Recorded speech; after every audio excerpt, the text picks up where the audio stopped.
আসসালামু আলাইকুম, সবাই কেমন আছেন?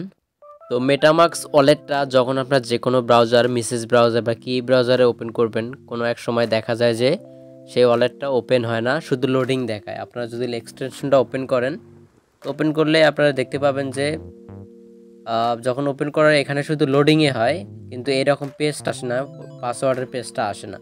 এই প্রবলেমটা যখন আসে তখন তো মাথা হ্যাং হয়ে যায়। তো প্রবলেমটা কীভাবে সলভ করবেন সেটা একটা সলিউশন এখন আমি আপনাদেরকে দেখাইতেছি। তো আপনারা জাস্ট এখান থেকে এটাও কেটে দেবেন, কেটে দেওয়ার পর আপনারা এক্সটেনশনের এখানে ক্লিক করবেন। খেয়াল করেন, ঠিক এখানে এক্সটেনশনে এখানে ক্লিক করবেন, দেন হচ্ছে এখানে এক্সটেনশন এখানে ক্লিক করবেন। এখানে ক্লিক করার পর ডেভেলপার মোডটা অন করে দেবেন। আর এখানে আপনারা যেহেতু টেস্টনেটের কাজ করেন, এখানে ইভিএম ওয়ালেটটা দিতে পারেন। মেটামাস্কটা এখানে সিলেক্ট করে দিতে পারেন, যেহেতু টেস্টনেটের কাজ করতে মেটামাস্ক বেশি ব্যবহৃত হয়। তো এখানে আপনারা জাস্ট মেটামাস্কটা খুঁজে বের করবেন কোথায় আছে। দেখেন মেটামাস্কটা কিন্তু আমার এখানে বর্তমানে সার্ভিস ওয়ার্কার, অর্থাৎ হচ্ছে এটা রানিং আছে, ইরর দেখাইতেছে।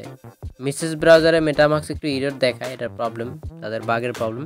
তো কথা ওটা না, কথা হচ্ছে আপনারা যখন এখানে সার্ভিস ইনঅ্যাক্টিভ দেখাবে তখন জাস্ট আপনারা এখানে এটা অন অফ করে জাস্ট অফ করে দেবেন, দেন অন করে দেবেন, দেন সাথে সাথে আপনাদের প্রবলেমটা সলভ হয়ে যাবে এখানেই।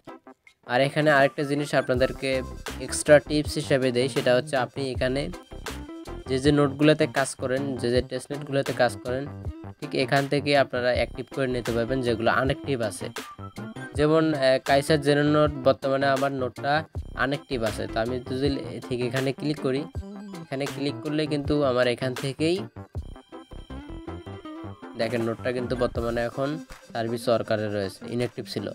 এরকমভাবে আপনি অন্য অন্য যে নোটগুলো আছে এগুলো এখান থেকে সরাসরি আপনারা জাস্ট এখান থেকে ইনঅ্যাক্টিভগুলো অ্যাক্টিভ করে নিতে পারবেন। তো আজকের ভিডিওটা ঠিক এতটুকুই ছিল। আপনারা জাস্ট এটা ওই রকম সমস্যা হলে, মেটামাস্ক ওপেন না হলে জাস্ট এটা অন অফ করবেন, দ্যাটস ইট, আপনাদের প্রবলেম সলভ হয়ে যাবে। সেম প্রসেসটা আপনি অন্য অন্য ব্রাউজারেও করতে পারেন। তো ভিডিওটা দেখার জন্য আপনাকে অসংখ্য ধন্যবাদ। আর আমার টেলিগ্রাম চ্যানেলে জয়েন করুন, সেখানে আমি আমার যে আপডেটগুলো দেওয়া থাকে, ভালো ভালো এয়ারড্রপের যে আপডেটগুলো দেওয়া থাকে সেগুলো আমি আমার টেলিগ্রামেই দিয়ে থাকি। তো আপনারা জাস্ট টেলিগ্রামে জয়েন করার পর ঠিক এখানেই আপনাদের সকল এয়ারড্রপগুলো, টেস্টনেটগুলো এখানে লিঙ্ক করা থাকবে, আপনারা জাস্ট এখানে পিন করা থাকবে। আপনারা এখানে ক্লিক করে দেখতে পারবেন যে কোন কোন এয়ারড্রপগুলো বর্তমানে রানিং আছে বা আমি কোন কোন এয়ারড্রপগুলোতে কাজ করতেছি। আপনারা চাইলে এখানে লিঙ্কে ক্লিক করে জাস্ট লিঙ্কে ক্লিক করে পোস্টে যাবে, দেন এখান থেকে আপনারা প্রসেসটা জানতে পারবেন যে কীভাবে জয়েন করতে হয়। ভিডিওটা এতটুকুই ছিল। ধন্যবাদ সবাইকে ভিডিওটা দেখার জন্য। ভিডিওটা ভালো লাগলে অবশ্যই ভিডিওতে একটা লাইক কমেন্ট করবেন, আর চ্যানেলে নতুন আসলে তো চ্যানেলটা অবশ্যই সাবস্ক্রাইব করবেন। ধন্যবাদ সবাইকে, ভালো থাকবেন।